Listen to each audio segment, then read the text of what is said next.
quick and easy tutorial. Hi guys, welcome back. Today I'm giving you a quick tutorial on how to add social media icons on Webflow.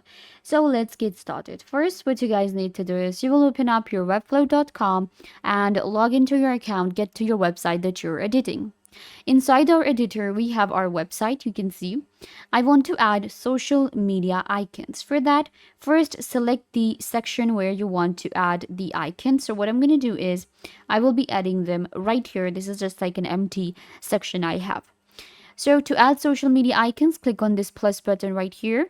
It will show you the add elements option. In here, you have to scroll down a little bit to the components right here. In components, you will be able to find some of the social media. You can see we have Facebook, Twitter, and we can add more social media as well.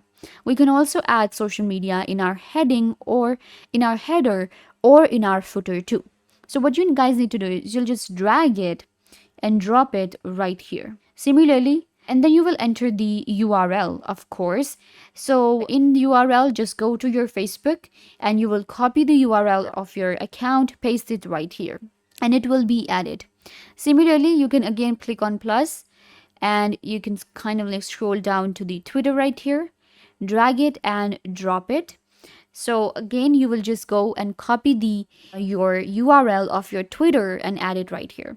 Once it's added, then you will of course take these icons and you can place them. You can, do all of these settings from here. We know that on Webflow, we can then change the spacing, sizes, position of the icons that you have added. So this is where you will work now and place them right here in the middle. You can also change the size and add more social icons too by just adding a different URL and changing the logo. So this is how we add social media icon on our Webflow website. I hope that I was a big help. Don't forget to give this video a big thumbs up, leave a comment down below, turn on bell notification and subscribe to YouTube channel.